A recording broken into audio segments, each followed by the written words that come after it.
Tim here from Resound School of Music, Surrey, British Columbia. Today we're going to talk about actual notes in music. Previously we spoke about writing and reading music, talking about long notes and short notes and assigning them numbers and counts and beats, so to speak, so that we are able to reproduce what we play. But, high notes, low notes, I could be doing that, right? How do I know exactly how high and how low? Well, this is a time to introduce to you the musical letters of the musical alphabet. There are 7 of them, okay? And they are A, B, C, D, E, F, and G. Yes. A, B, C, D, E, F, and G. After G comes not H, but back to A, and so on. A, A, A. You remember our melody last time? What was our melody last time? Our melody was this. Oopsies. Right? Yeah, so what are the notes? Well, the better question is, what are the alphabets, right? So the alphabets are, the first one is a G.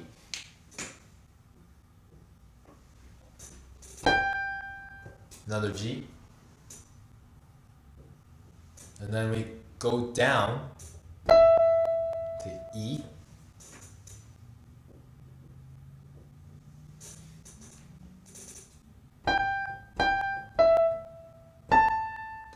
A,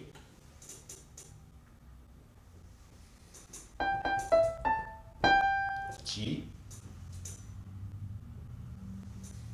to E. Now you notice that I'm writing them kind of relating to the keyboard. So if a note is higher, then I'll write them higher. If they're lower, I'll write them lower.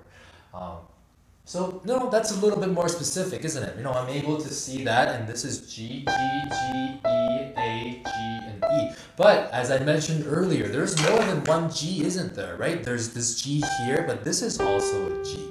And that's also a G, and that's also a G, right? G, A, B, C, D, E, F, G, A, B, C, D, E, F, G, right? There's so many different G's. There's 1, 2, 3, 4, 5, 6, 7, just 7. There's 7 G's on an 88 key piano, right? And so, I could look at that and I can play this. And I would be right, according to that. So, we need to make ourselves think a little bit more specifically. How do we do that? Well, we have the gift of musical notation.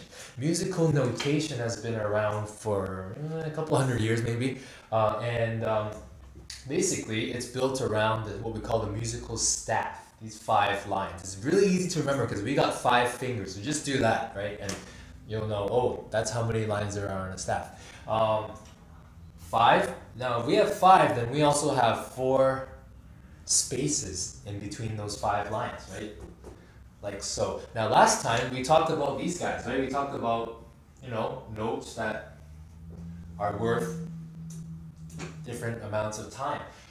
We have that. We have this one was 2. This is 1, and if we add a little dot, then this is 3, right? And if you have a big fat circle, then that one is 4. These notes are placed on the staff. And so let's do that. We can draw ourselves a big treble clef, all right? And this G, particularly that G, belongs right here. Now that's weird. We just drew a note outside of the staff, right? It's allowed, it's allowed. The staff is just a reference point as to where the notes can be. If we were to draw like a note down there, we would do this.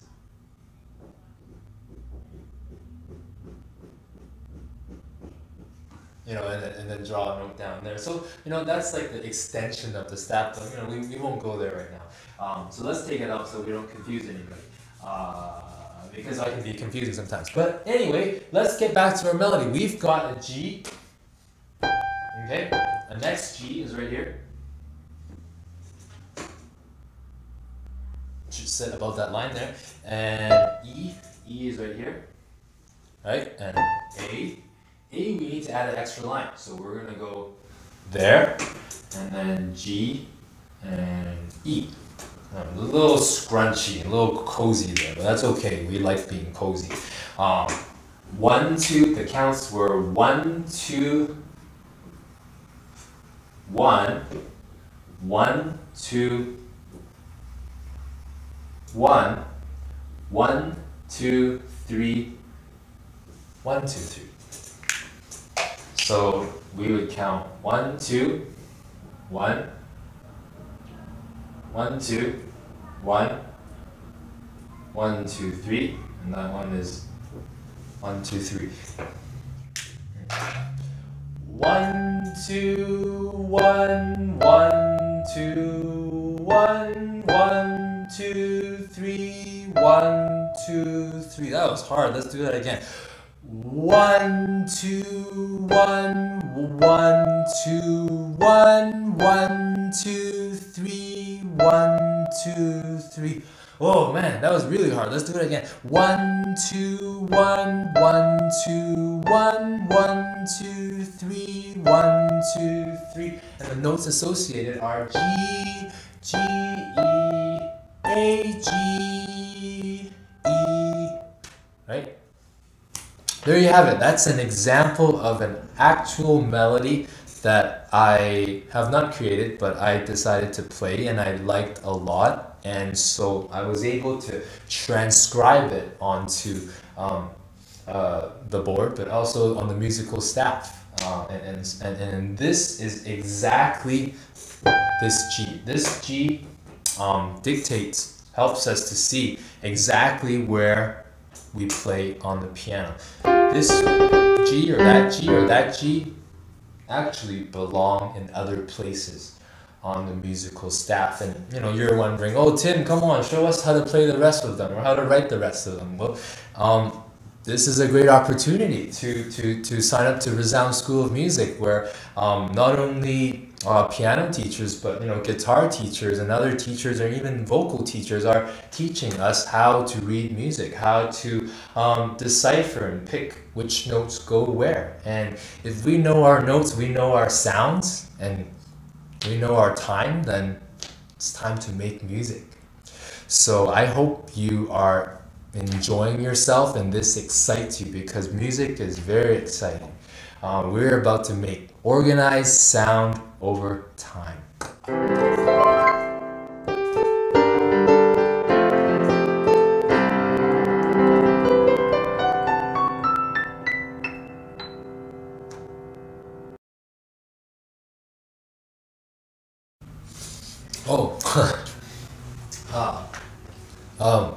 What about the rest of the notes?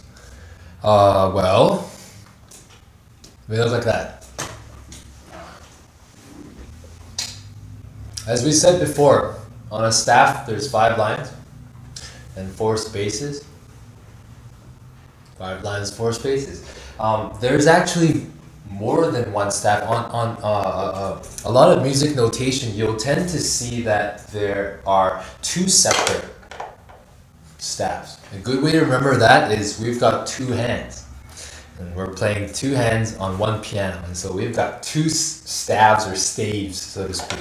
And generally, they'll have some symbols at the very beginning. You might recognize that. That's a very universal musical symbol. It's called the treble clef. A treble clef is generally associated with the right hand. For those of us that, you know, aren't too good with the right hand, left hand, you know, just do this, right? The one that makes an L is your left hand. The other one is your right. Treble clef, right hand. For our left hand, we've got the what's called the bass clef.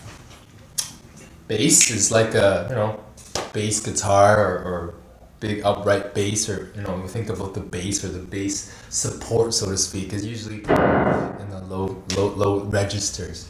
And that most of the time talks about or helps us locate the notes for our left hand to play. And when we combine the staff associated with the treble clef, which is the treble staff, so to speak, and the bass staff together, we can do this. Right? And then, does that look familiar?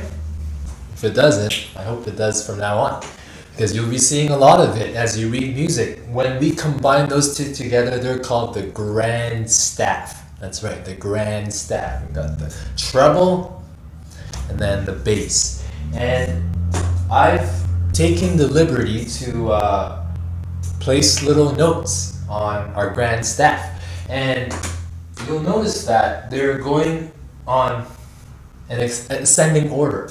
So if I were to play it, it'd sound like this.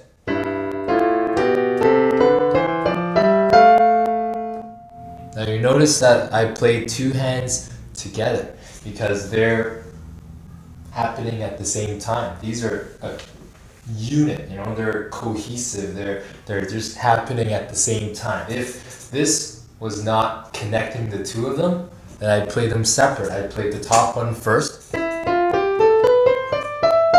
then I played the bottom one second. And since they're connected, I play them together and they sound like this. Alright? Makes sense, right? Pretty simple, yeah. Good.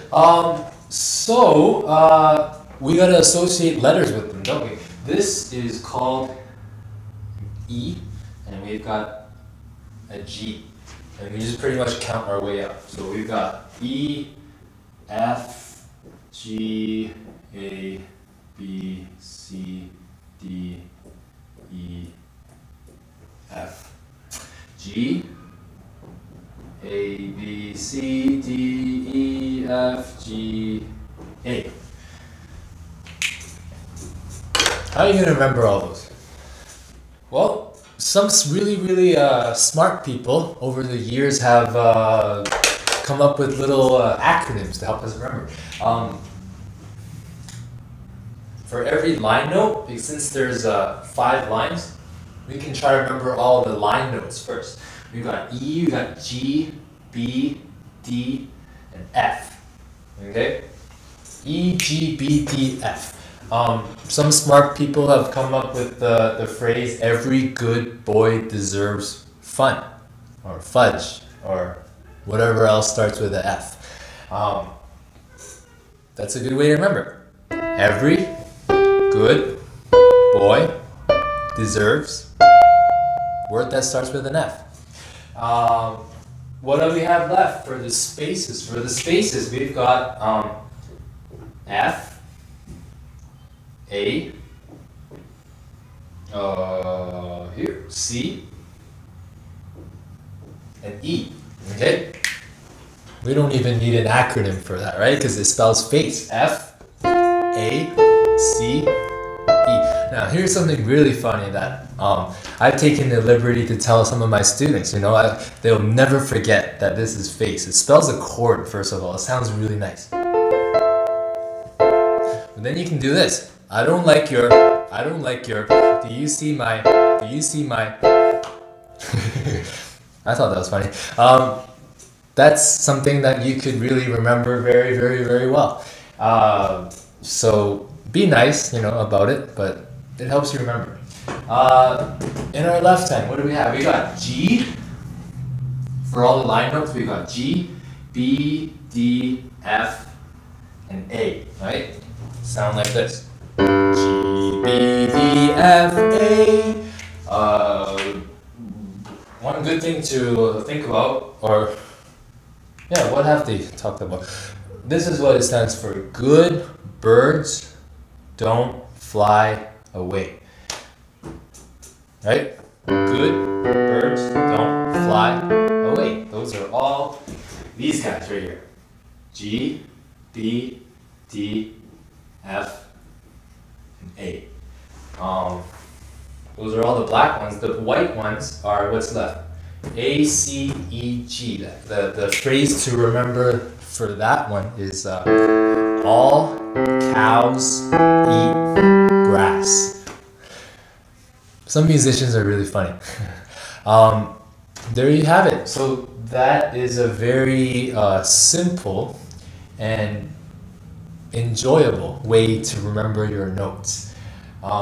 You now know what 4 plus 4 plus 5 plus 5. You know 18 different notes by memory now. So I mean, pretty much that's what you need to know to read notes on a staff. That's how you get started to reading music. Goodbye again.